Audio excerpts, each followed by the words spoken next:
ఏమండి ఏమండి ఏమండి ఏమండి ఈ వార్త చూడండి. మీ బ్యాంక్ లో దోపిడీ జరిగిందంట, హత్య కూడా జరిగిందంట. రండి శేఖర్, నేను మీకోసమే బయలుదేరా. Thank you. ఈ పాటికి మీరు పారిపోయి ఉంటారనుకున్నాను. పారిపోవడమా? దేనికి? బెదవాడ బ్యాంకు దగ్గర సెంట్రీని హత్య చేసి ఆ డబ్బు దొంగిలించిన వ్యక్తి మీరే కనుక. ఎస్ఐ గారు, ఏమిట్రా పేపర్? పోలీసు వారు కూడా ఉన్నారంటే నిజమేనమాట. ఎస్ఐ గారు, ఈ నేరాన్ని చేయలేదంటానికి వీళ్ళిద్దరే సాక్ష్యం. సాక్ష్యం ఉండి మీ దగ్గరకు వచ్చామండి. ఐరన్ సేఫ్ తెలుస్తుండగా ఆటోమేటిక్ కెమెరా తీసిన ఫోటోలో మీ ఒంటి మీద ఉన్న కోటు ఉంది. సెంట్రీ శవం పక్కన మీ లైటర్ దొరికింది. నానా, రాత్రి మా అంకుల్ బర్త్డే పార్టీకి వెళ్ళావు కదా? అవును ఎస్ఐ గారు, నేను ఆంజనేయులు రాత్రి 2 గంటల దాకా కోదండరామయ్య బర్త్డే పార్టీలో ఉన్నాం. నాకు బర్త్డే ఏమిట్రా? నా పుట్టినరోజు జరిగిపోయి 5 మాసాలు అయితే. రాత్రి మాతో గడపడం ఏంట్రా? రాత్రి పని మీద మేమిద్దరం కృష్ణాపురం వెళ్ళొచ్చాం. ఏం కోదా? అదేమిటన్నయ్య, రాత్రి మీరేగా ఆయన తీసుకెళ్ళింది? చూడమ్మా, నువ్వు భర్తను రక్షించుకోవడానికి ప్రయత్నం చేయడంలో తప్పులేదు, కానీ అబద్ధాలు ఆడుకో. వీడు మంచివాడు అనుకున్నాం, కానీ డబ్బు కోసం ఇలా హత్యలు చేసేంత దౌర్భాగ్యుడు అనుకోలేదండి. ఇటువంటి మనిషితో స్నేహం చేయడం మాది తప్పు. ఏమండి? నాన్నా, ఏమండి? ఏమండి?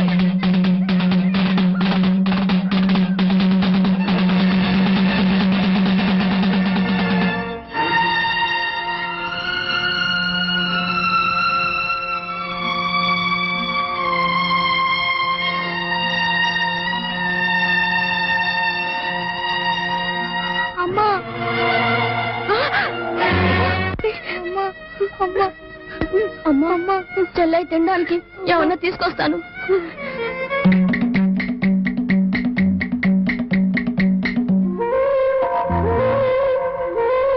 అమ్మా, ఆకలమ్మా.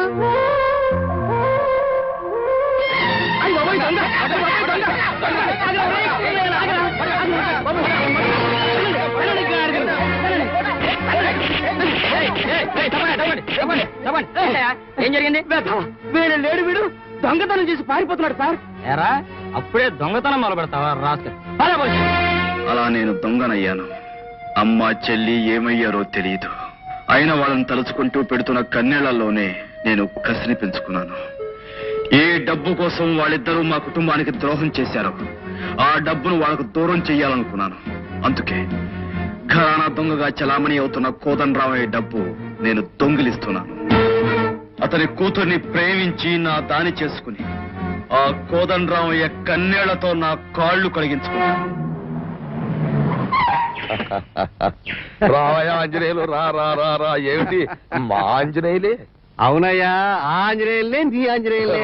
అలా కూర్చో. అమ్మమ్మమ్మ, ఎన్నాళ్ళు ఎక్కడుంటున్నావు? ఏం చేస్తున్నావు? ఆ మధ్య బంగ్లాదేశ్ గొడవలు జరిగినప్పుడు నేను అక్కడ ఉన్నానయ్యా. కాశ్మీర్ గొడవలు జరిగినప్పుడు కాశ్మీర్ లో ఉన్నాను. అస్సాం గొడవలు జరిగినప్పుడు అస్సాంలో ఉన్నాను. అంటే నువ్వు గొడవలు జరిగే చోటుకి వెళ్తుంటావా? నువ్వు వెళ్ళిన చోట గొడవలు సృష్టిస్తుంటావా? గొడవల్ని క్యాష్ చేసుకోవడమే మన జీవిత లక్ష్యం. ఆంజనేయుల సంగతి నీకు తెలుసు కదా. అంటే బాగా మస్తుగా డబ్బు సంపాదించావు. పిచ్చగా సంపాదించాను. పాత స్నేహితుడు కదా అని నీకు కూడా మేలు చేయాలి ఇలా వచ్చాను. ఓ 25 లక్షలు ఉండే చదవయా. 25 లక్షల? అంత పెట్టుబడితో చేసే వ్యాపారం అదేమిటయ్యో? అరాచకం. ఎమ్మెల్యేలు కొనేయడం, ఉన్న ప్రభుత్వాన్ని పడగొట్టేయడం. బాగుంది. పూర్వం ఏదో శివధనస్సును విరగొట్టడమో మత్స్య యంత్రాన్ని పడగొట్టడమో గొప్ప అనేవారు. ఇప్పుడు ప్రభుత్వాలు పడగొట్టడం ఘనకార్యం అన్నమాట. ఘనకార్యమో నీచకార్యమో రాజకీయం చాలా లాభసాటైన వ్యాపారం అయ్యా. అది సరేనయ్యా. ఇప్పుడు ఆ వచ్చే లీడరు 10 కాలాల పాటు బతికి బట్టగడతాడు అన్న నమ్మకం ఏమిటి? మనం ఇచ్చే పెట్టుబడి వెనక్కి వస్తుంది అనే గ్యారంటీ ఏమిటి? ఇదిగా నువ్వు అలాంటి పిచ్చాలోచనలు పెట్టుకోకు. మనం ఎన్నుకునే లీడర్ ఎలాంటి వాడు అనుకుంటున్నావు? రోజుకి 1000 ఫైళ్ళ మీద సంతకం పెడతా, వారం తిరగకుండా 10 కోట్లు సంపాదిస్తా. నీ పెట్టుబడికి రూపాయి నీ మొహం మీద కొట్టేస్తాడు. అంత ప్రయోజకుడు, అంత సమర్థుడు. అయితే ఇక ఆలోచన ఎందుకు? జై కొట్టే పెట్టుబడి పెట్టేద్దాం. శభాష్ బాబు, ఏసైనా ఏసేరా. నువ్వేం కాగారు పడకయా, కొబ్బరి పడినాను. ఏసేరా.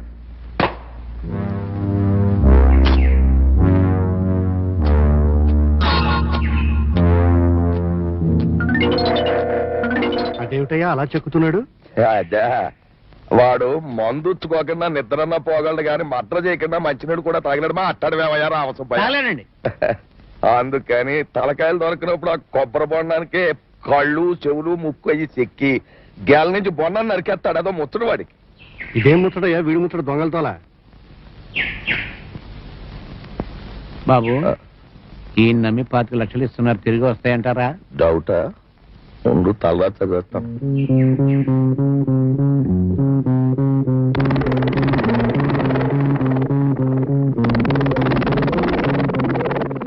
రైటే గాని తలరాత కనిపించడం లేదు, పర్వాలేదు. మరి నేను వెళ్ళొస్తానయ్యా, డబ్బు రెడీ చేస్తా కదా. అలాగే. రే వార్నిషు, అయ్యగారిని బాగా జ్ఞాపకుంచుకునే, పైన వస్తే నరకాల్సింది నువ్వే. నువ్వే కాగారు వాడికి బాగున్నాన్ని. రేఖ రేఖ, అబ్బా వచ్చేస్తున్నానే.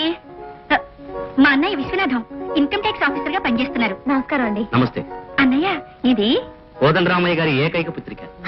Really surprising. నా గురించి మీకెలా తెలుసు? నేను ఇన్కమ్ ట్యాక్స్ ఆఫీసర్ని కదమ్మా. మేము గుర్తుంచుకునేది మా ఇంటి అడ్రస్ కాదు, డబ్బున్న వాళ్ళ ఇంటి అడ్రస్లు, వాళ్ళ వివరాలు. ఈ ఊళ్ళో ఇద్దరు కోటీశ్వరులు ఉన్నారు. ఒకరు మీ నాన్న, మరొకరు మీ నాన్నగారి స్నేహితులు ఆంజనేయులు గారు. అమ్మో, అయితే మీతో డేంజరే. నా గురించి కూడా వివరాలు సేకరిస్తారు. సర్లే పదవే, వస్తానన్నయ్య. వస్తానండి. చూడు, మొన్న బెజవాడలో పోయిన నగలు మన ఊళ్ళో సేటు కొన్నాడట. వాడు ఊళ్ళోకి రావాలంటే బ్రిడ్జి దాటాలి కదా. బ్రిడ్జి దాటకుండానే వాడి దగ్గర ఉన్న బంగారం మన సొంతం కావాలి. అలాగే. ఆ? చూడు, మన వెంట క్రీనీడలా ఒకడు తిరుగుతున్నాడు, వాడిని ఒక్కంట కనిపెట్టుండు. ముందు ప్రేమ అంటేనే విరుచుకుపడ్డా, ఇప్పుడు ప్రేమ మూర్తిగా మారిపోయావు. తింటే గాని కూర రుచి తెలియదు కదా. నా ప్రేమ బాగా రుచిగా ఉందా? మంచి వేడిగా ఉంది. నాలుగు చురుక్కుమని రుచి సరిగ్గా తెలియడం లేదు.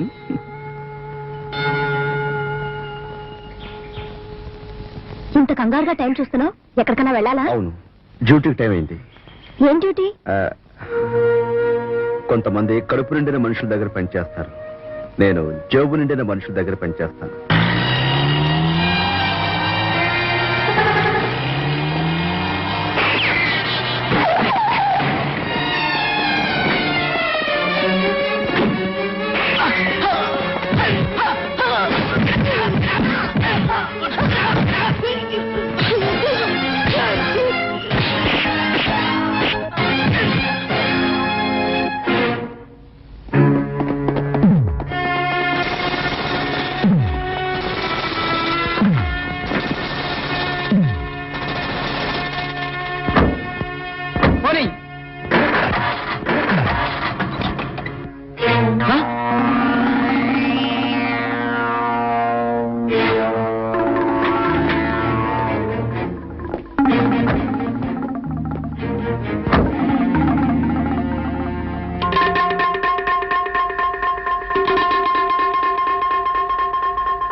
హాయ్, నువ్వా?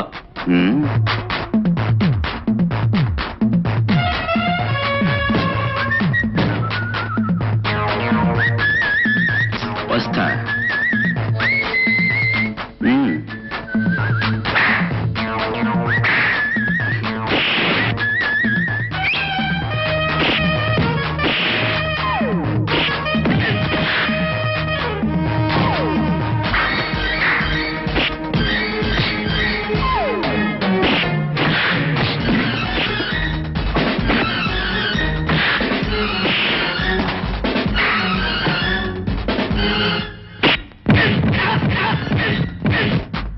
You want it? Take it.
Hello inspector గారా అండి? అయ్యా ఉన్నారండి. అయ్యా ఇన్స్పెక్టర్ గారండి. హలో కోదండరామయ్య గారు, మీరు వెంటనే బయలుదేరి అనాథ శరణాలయానికి రావాలి. ఏమిటండి, ఏమిటి కారణం? నేను పొద్దున్న నుంచి ఇంటి దగ్గరే ఉన్నాను, ఎందుకు బయలుదేరి రావాలి? మీరు వస్తారా? నన్నొచ్చి తీసుకురమ్మంటారా? అదే ఎందుకులేండి, నేనే వస్తాను. మీకు ఈ మధ్య ఫోన్లో సరసాలు ఎక్కువైపోతున్నాయి, చలిజ్వరాలు ఎక్కువైపోతున్నాయండు. సర్లే గాని ఈ ఇన్స్పెక్టర్ ఏమిటి నన్ను అనాథ శరణాలయానికి రమ్మంటాడు? నువ్వు గానీ ఏమన్నా రిపోర్ట్ ఇచ్చావేమిటయా? ఏమండో ఇదిగో, నన్ను అనుమానించారంటే సీతాదేవిని అనుమానించినట్టే. ఏమిటి సార్ అర్జెంట్ గా రమ్మని ఫోన్ చేశారు? ఈ బంగారు నగలు మీవేనా? లక్షలు ఖరీదు చేసే బంగారం మందని చెప్పేయండి. నగలు నావే ఇన్స్పెక్టర్ గారు. ఇచ్చేసేయండి ఇన్స్పెక్టర్ గారు, తీసుకెళ్ళిపోతాం. అదేమిటి కోదండరామయ్య గారు, ఈ బంగారాన్ని అనాథ శరణాలయానికి విరాళం ఇస్తున్నట్టుగా మీరు ఉత్తరం రాశారు. ఉత్తరమా? ఇందులో రాత రామసుబ్బయ్య, బంగారం నాదైనప్పుడు రాత నాది కాకుండా పోతుందా? ఇందులో రాత నాదే, తాళ రాత నాదే. కోదండరామయ్య గారు, మీ బంగారాన్ని మీరు గిఫ్ట్ గా ఇస్తే వద్దనే హక్కు మాకు లేదు. కానీ ఇంత బంగారం మీకు ఎక్కడి నుంచి వచ్చిందో తెలుసుకోవాల్సిన బాధ్యత మాత్రం మాకుంది. అదే అవి మా ఆవిడ నగలు, 7 వారాల నగలు. మీ ఆవిడికి పోయేటప్పుడు పసుపు తాడు తప్ప ఇంకేమీ లేదన్నారు. అబ్బో రామసుబ్బయ్య, ఆ జ్ఞాపకాలతో మళ్ళీ నన్ను బాధ పెట్టకు. ఆయన వేసిన ప్రశ్నకు నాకు సమాధానం కావాలి. చనిపోయే ముందు మా ఆవిడికి బంగారం అంటే అసహ్యం వేసి పసుపు తాడేసుకుంది. సరే, ఆవిడికి అక్కర్లేని బంగారం నాకు మాత్రం ఎందుకు అని చెప్పి అనాథ శరణాలయానికి ఇచ్చేశాను. ఈ అనామక శత్రువు ఎవడో గాని వీడు మన పాలిట క్యాన్సర్ అయిపోయాడయ్యా. వీడు వేలి నుంచి చేతికి, చేతి నుంచి ఛాతీకి వెళ్ళి ఊపిరితిత్తులు తినేస్తున్నాడండి. నోర్మయ్, అవును మొన్న ఎస్ఐతో నువ్వు పేలిన పేలాపనేమిటి?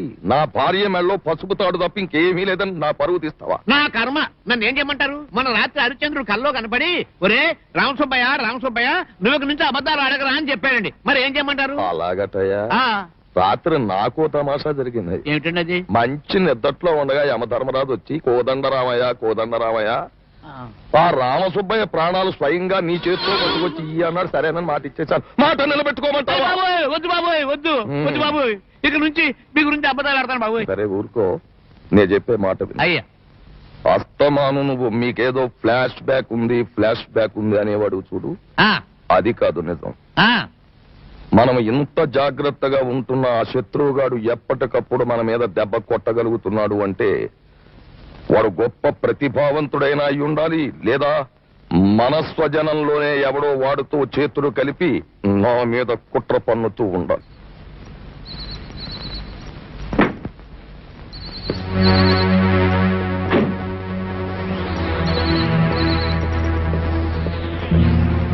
Thank you.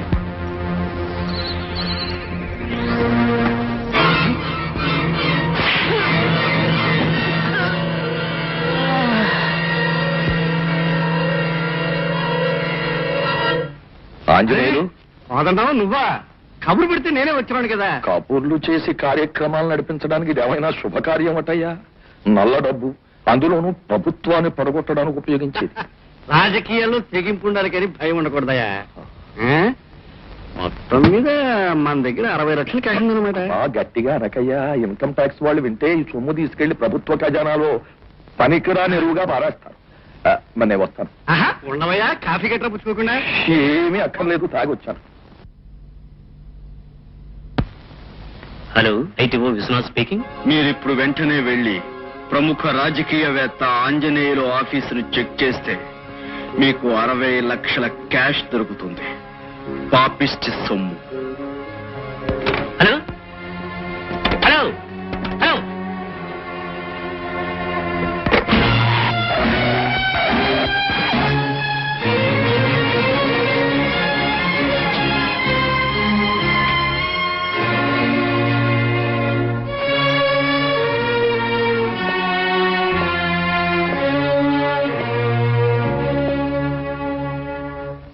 ఇంత డబ్బు మీకు ఎక్కడి నుంచి వచ్చింది? నిన్న వరలక్ష్మి పూజ చేశాను. తల్లి నన్ను హఠాత్తుగా లక్షాధికారం చెయ్యి అని. తెల్లారేసరికి లక్ష్మీదేవి సూట్ కేసుల్లోకి వచ్చి కూర్చుంది. జోకులు ఇస్తున్నారా? నా సర్వస్వాన్ని మీరు దోచుకుపోతూ ఉంటే జోకులు ఎక్కడి నుంచి వస్తాయండి బాబు? వాస్తవమే చెప్తున్నాను. ఆల్ రైట్, అదే వాస్తవాన్ని రేపు కోర్టులో చెప్పి కటకటాల మధ్య కూర్చొని విడుదలవ్వడానికి విష్ణుమూర్తికి పూజ చేసుకుందరు గాని. ఆగండి. మీ పేరు? ఆర్ విశ్వనాథ్. పరమశివుడి పేరన్నమాట. బయటికి ఆగ్రహం ఉన్నా లోపల భోళతనం ఉండుంటుంది. What do you mean? Simple. మీరు నా తాలూకు డబ్బు 60 లక్షలు తీసుకెళ్లి ప్రభుత్వ పరం చేయబోతున్నారు. ఆ డబ్బు ఏమవుతుంది? నాగార్జున సాగర్ ప్రాజెక్ట్ అభివృద్ధికి ఉపయోగపడుతుందా? పేదవాళ్ల కడుపు మంట తీరుస్తుంది? లేదు, మంత్రుల జేబుల్లోకో ఉప మంత్రుల చేతుల్లోకో పోతుంది. అంచేత నా మాట విని అందులో మీకు ఎంత డబ్బు కావాలో అంత డబ్బు తీసుకొని ఆంజనేయులు అమాయకుడు, అతని దగ్గర నయా పైస కూడా లేదు అని మీ రిపోర్ట్లో రాయండి. మీరు చాలా తెలివిగలవారు. అది నాకు తెలుసు. కొందరు ఒళ్ళు నమ్ముకుని బతుకుతారు, నేను తెలివి నమ్ముకుని బతుకుతాను. కానీ నేను ధర్మాన్ని నమ్ముకుని బ్రతుకుతాను. న్యాయ విచారణకు సిద్ధంగా ఉండండి. ఏమిటా ఆంజనేయులు, నేను విన్నది నిజమేనా? నిజమే అంటుంది బాబు, లేకపోతే నెత్తిని కొట్టేసుకుని ఎందుకు కూర్చుంటారు? నోరు మూసుకోవయ్యా. 60 లక్షల పోయాన్ని నేను ఏడుస్తుంటే మధ్యలోని సన్నాయి నొక్కులు ఒకటి. ఎవడు వాడు? ఆ రైడింగ్ చేసిన వాడి పేరేమిటి? ఆర్ విశ్వనాథ్ అంట. అమ్మ బాబోయ్, వాడు చాలా స్ట్రిక్ట్ అయ్యా. వాడు అన్నమైన దండం మానేస్తాడు కానీ అధర్మం చేయడు. ఇప్పుడు ఎలాగయ్యా? అవతల ఎమ్మెల్యేలు ఆవురు ఎదురు చూస్తున్నారు డబ్బు ఎప్పుడు వస్తుందా అని. పడిపోతున్న ప్రభుత్వం వాడు ఉసురు కొట్టు ఉంటుందండి బాబు. ఉండవయ్యా, ఇన్కమ్ ట్యాక్స్ కేసు అంటే అంత తొందరగా తెలియదు కాదు. కానీ మన డబ్బు ఎక్కడికి పోదనుకో. కానీ ఇప్పటికిప్పుడు 60 లక్షలు తీసుకొచ్చి కేసు కంటెస్ట్ చేయడం అంటే మాటలా? ఆ రైడింగ్ చేయించిన మహానుభావుడు ఎవరోనండి బాబు? హలో, 60 లక్షలు లెక్క పెట్టి పట్టుకెళ్లారా? ఎవరా నువ్వు?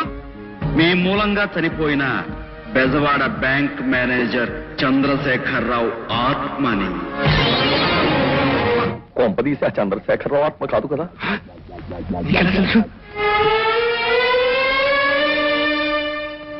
బాబు, కొంపదీసి మీ ఇద్దరిది ఒకటే ఫ్లాష్ బ్యాక్ కాదు కదా?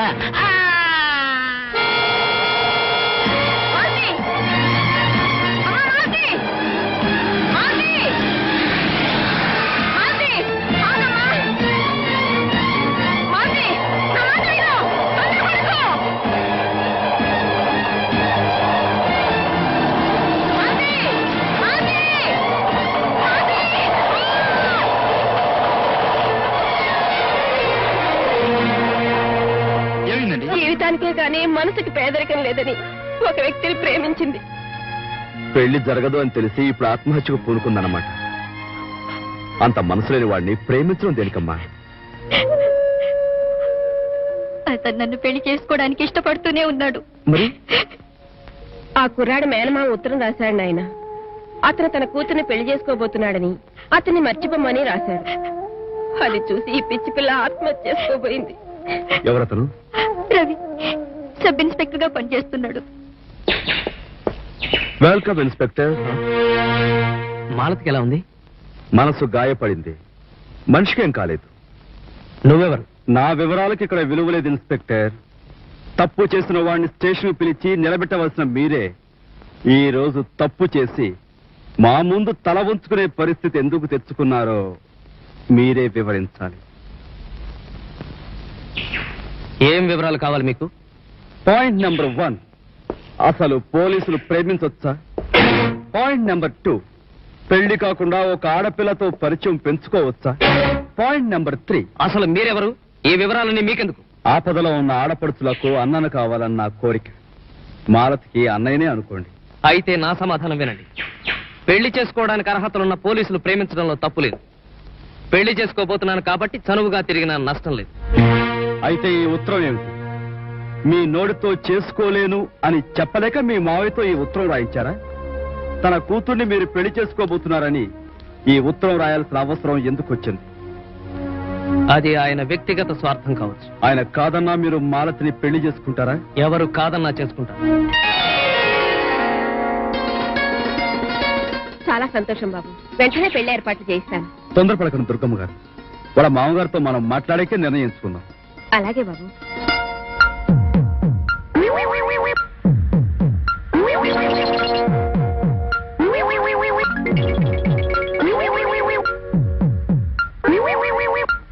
నిలువవే వాళ్ళు కన్నుల దాన వయారి అంశ నడక దాన